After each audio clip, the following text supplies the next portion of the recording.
writers, I'm here with Ranger, and guess what?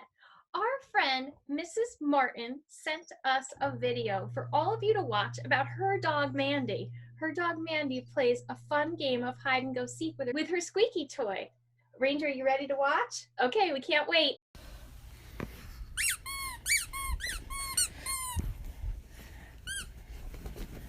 Ranger, did you like watching Mandy? Right? Maybe we'll learn a little hide and go seek, and we'll even teach Hoppy. Thanks, Mrs. Martin, for sending that video. Okay, let's start our lesson. Hi, writers. It's so good to see you today.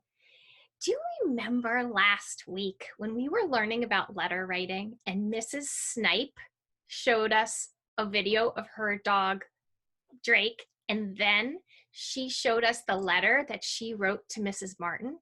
Well, guess what? The great thing about letters is you get letters back. And you know what?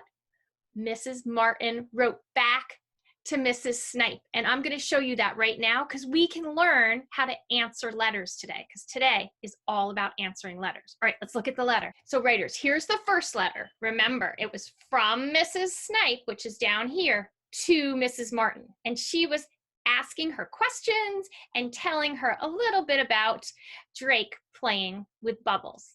So now, look at this. Mrs. Martin, here's her name right down here, wrote back to Mrs. Snipe. Let's read it and see what we can learn. Dear Mrs. Snipe, thank you for the letter. I like to get letters. I'm pretty good. I am glad you are good. I miss being at school with all my friends, my students and friends too. I've been painting ceilings and walls at a project house. My hands are sore. I loved your story about Drake. It made me think about how my dog Mandy loved to play with a green squeaky ball. I loved if I squeezed the bone, Mandy would come running from wherever she was. When I threw the bone, she would chase it and bring it back. I could do this over and over again. Finally, she would stop because she was so tired. Sometimes I would squeeze the bone and pretend to throw it. She was so smart that she would listen to hear it drop before she would go get it. The first couple of times I pretended to throw it, she did go for the chase, but she learned very fast to listen for the fall. I would also hide the bone under pillows or in a pocket and squeeze it. Mandy would try to find it. It was so funny, and she would get so excited. She doesn't play very much anymore because she's older. I sure do miss those games. Love, Mrs. Martin.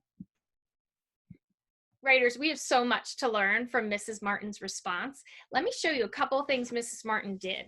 Well, do you remember our chart, how you pick someone to write to? Well, when someone writes to you, you write back. So Mrs. Martin picked her friend, who's a teacher, right, to write back to. And then she wrote a greeting. We could see that greeting. She wrote, Dear, right, Mrs. Snipe. And then we have to write the body of our letter. But you know what's tricky? In the body of our letter, the first thing we have to do when we write back to someone is answer their questions. We have to reread their letter and answer their questions and then talk about ourselves. Let's go back and see how she did that. Let me show you again. Okay, so here's Mrs. Martin's letter. And look at this. She first thanks her for the letter, and then she starts to answer the questions. Right? She answered, how is she doing? She said she's pretty good.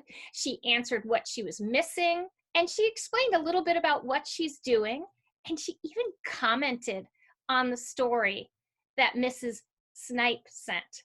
Did you see that, writers? Did you see how Mrs. Martin reread Mrs. Snipe's letter, and then she answered her questions, and she told a little bit more of another story so that the conversation goes back and forth, so that when we're far away, we can do that. Then you know what Mrs. Martin did? Mrs. Martin wrote the closing, right? Love or your friend. And then she either mailed it in the mail or, right, she could take a photo of it and text it or email it to her friend. So this week, it's letter writing week, and I'm hoping you're creating more and more letters and sending them to your teachers or to your friends or to people in your family or neighbors, because we all want to stay in touch during this time. Happy writing, writers.